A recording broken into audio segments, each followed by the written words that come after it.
So welcome back to my channel short trade. और आगे बढ़ने से पहले आपसे रिक्वेस्ट करूंगा सब्सक्राइब ज़रूर से कर लीजिएगा, क्योंकि इस तरह की इन्फॉर्मेशन आपको इस चैनल पर डेली बेसिस पर मिलती रहती है। आज मैं आपके लिए स्टॉक लेकर आया हूँ टाटा ग्रुप का, ऑटो इंडस्ट्री का टाटा मोटर्स। आपके पास अगर स्टॉक है तो कमेंट करके ज़रूर बताना, क्योंकि पिछले कुछ दिनों से स्टॉक में तेज़ी तो आ रही है और अब इस स्टॉक में ब्रोकर्स ने नया टारगेट भी दिया है। लेकिन अगर आप ऐसे में इस स्टॉक में इस लेवल पर स्टॉक में एंट्री लेने का प्लान करेंगे तो आपके लिए क्या रिस्क होने वाला है और कितनी आपको यहाँ पर प्रॉब्लम होने वाली है, उसके बारे में डिस्कस करेंगे। तो चलिए मैं आपको सबसे पहले स्टॉक दिखा देता हूँ। 700 रुपये का पार ऑलरेडी कर ही चुका है स्टॉक। पिछले एक साल में इस तेज़ी के बाद भी अगर आप देखोगे, मतलब यहाँ पर अगर आप देखोगे तो ये स्टॉक 600 रुपये से 700 पार आ गया। 13-15% के आसपास की इसमें तेज़ी ऑलरेडी आ चुकी है। लेकिन फिर भी ये स्टॉक अभी भी अगर आप देखोगे कितने डिस्काउंट पर मिल रहा है आपको, ये देखिएगा यहाँ पर कितना, अभी भी 40% के डिस्काउंट पर स्टॉक हमें मिल रहा है।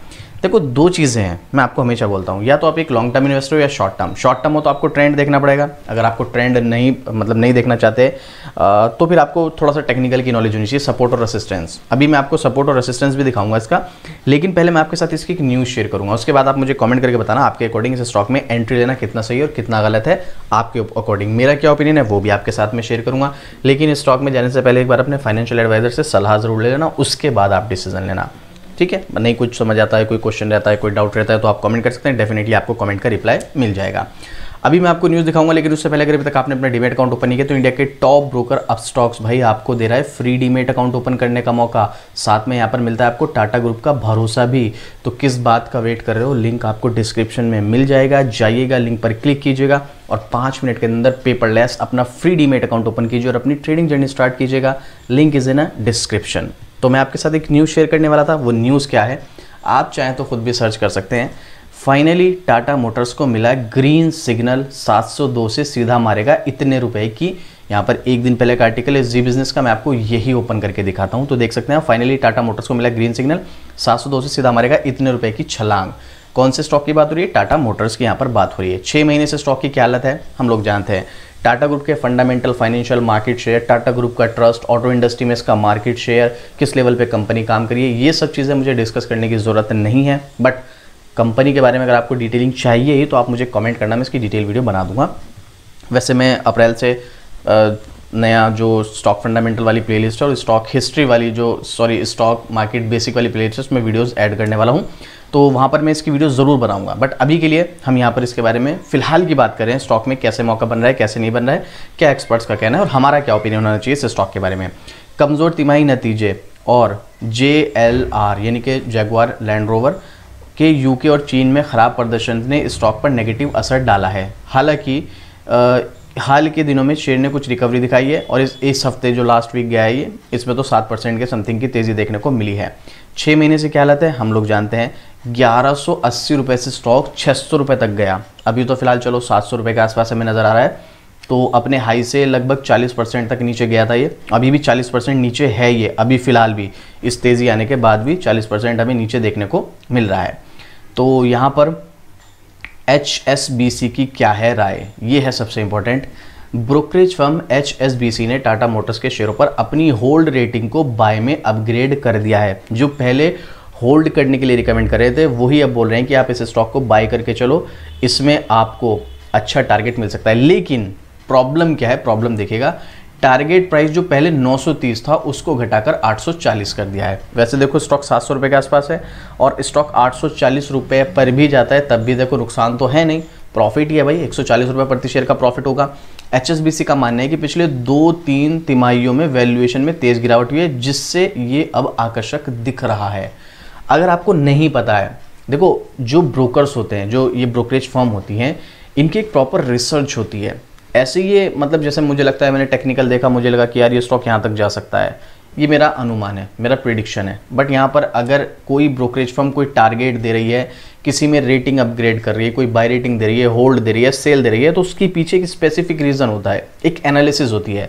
तो यहाँ पर इनके पीछे क्या रीज़न है हम लोग जानते हैं। टाटा मोटर्स में वैल्यूएशन बहुत ज़्यादा घट गई। आप खुद देखो 40% के डिस्काउंट पर है तो 40% मार्केट शेयर इसका गिरा है ना, मार्केट जो कैपिटलाइजेशन है वो गिरा 40%। तो जिसके चलते उन्होंने बताया कि अब ये आकर्षक दिख रहा है इस लेवल पर, जिसलिए यहाँ पर हमें चांसेस नजर आ रहे हैं कि यहाँ से स्टॉक में रिकवरी के चांसेस हैं, और इसीलिए उन्होंने यहाँ पर क्या किया, अपनी होल्ड रेटिंग को बाय रेटिंग में अपग्रेड कर दिया है। तो ये यहाँ पर ब्रोकरेज फर्म HSBC का मानना है। JLR अब फाइनेंशियल ईयर 26 के EV EBITDA के हिसाब से 1.8x के स्तर पर ट्रेड कर रहा है, जो ऐतिहासिक एवरेज से निचले लेवल पर है। मतलब इतने निचले लेवल पर शायद ही पहले गया हो। इसके अलावा यहाँ पर भाई मैक्यूरीज ने भी, ब्रोकरेज फर्म मैक्यूरीज ने भी टाटा मोटर्स पर आउटर परफॉर्मिंग रेटिंग बनाए रखी है और इसका टारगेट प्राइस 826 रुपये तय किया है। वहाँ पर क्या था 840 रुपये, पहले 930 था लेकिन 840 किया, इन्होंने कितना किया 826 रुपये। ऑलमोस्ट सेम ही है, 10-12 रुपये का, 10-14 रुपये के समथिंग का फ़र्क है। तो वही 120 से 140 के बीच आपको यहाँ पर प्रति शेयर का प्रॉफिट हो सकता है। फर्म का मानना है कि यूरोप और चीन में कमज़ोर बिक्री से कंपनी के प्रीमियम ब्रांड पर दबाव पड़ा है। इसके साथ ही तिमाही नतीजे बाजार की उम्मीद से कमज़ोर है। शेयर हाई बीटा 1.2 के कारण तेज़ उतार चढ़ाव देखने को मिल रहे हैं। देखो आप अगर नोटिस करो, यहाँ पर इन्होंने टारगेट दी है 840 और 826, कोई प्रॉब्लम नहीं है, यहाँ में सब कुछ ठीक देखने को मिल रहा है। आप ये देखो, ये जो टारगेट हमें मिलेंगे ये आपको कोई 2 दिन 4 दिन 1 वीक 2 वीक या 1 महीने में नहीं मिलने वाले हैं, ये बात आप ध्यान रखना। और ये ऐसा क्यों होगा ये मैं अभी आपको टेक्निकल चार्ट पर चलकर बताने वाला हूँ। इसमें लगेगा टाइम, 6 महीने भी लग सकता है और साल भर भी, पहले भी हो सकता है, उससे ज़रूरी नहीं कि इतना ही टाइम लगे, लेकिन कम से कम 6 महीने का व्यू तो आप मान के चलो। अब आप में से बहुत सारे लोग कहेंगे 6 महीने में 140 रुपये प्रति शेयर का प्रॉफिट। हमेशा बोलता हूँ परसेंटेज वाइज कैलकुलेट करो, कभी भी प्राइस के हिसाब से कैलकुलेट मत करो रिटर्न को परसेंटेज वाइज में कैलकुलेट करो आप कितना मिल रहा है। अब आप कैलकुलेट कर लेना कितना परसेंट यहाँ पर रिटर्न आपको मिल सकता है।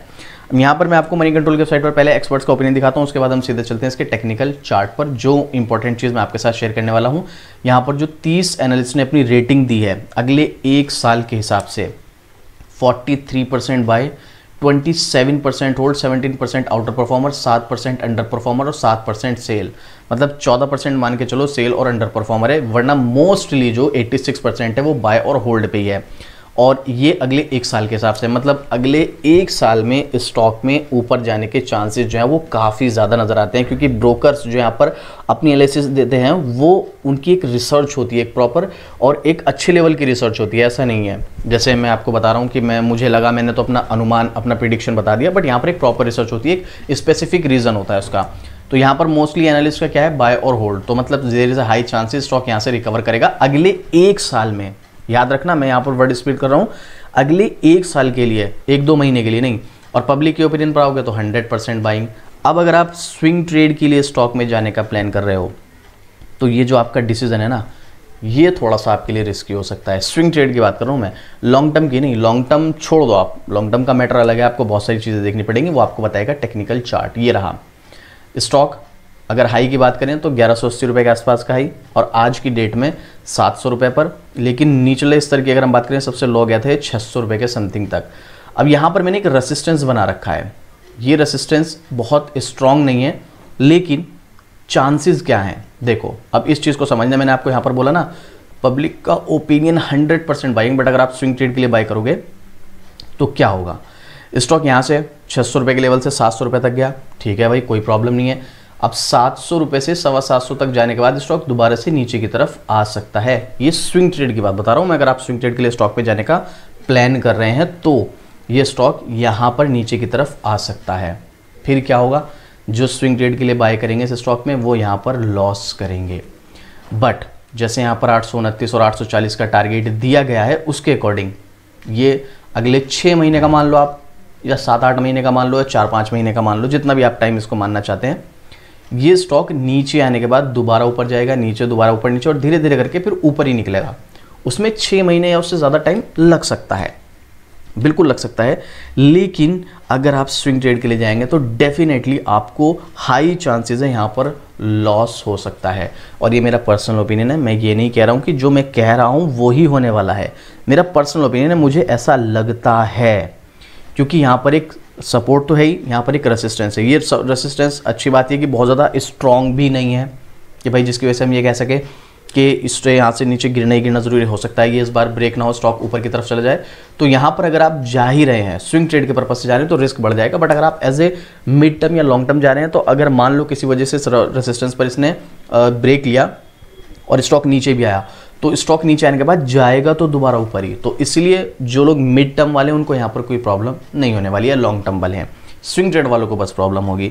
या तो भाई आप इसमें एंट्री ले लो, अगर ये ब्रेक कर गया अच्छी बात है, लेकिन अगर ये नीचे आया तो आप एवरेज कर लेना, बस एक ही तरीका है। कुछ लोग ऐसे होंगे जिन्होंने हाई लेवल पर बाई कर रखा होगा और काफ़ी टाइम से वेट कर रहे होंगे स्टॉक में कि भाई कब रिकवरी होगी, कब रिकवरी होगी। तो देखो आपके पास भी चांस है, आप चाहें तो इस स्टॉक में एवरेज कर सकते हैं। ये आपका अपना पर्सनल डिसीजन है, आपको एवरेज करना है या नहीं करना है, लेकिन कम से कम 1-2 साल देंगे तो चांसेस है रिकवरी तो हो ही जाएगी, आपको प्रॉफिट भी हो जाएगा।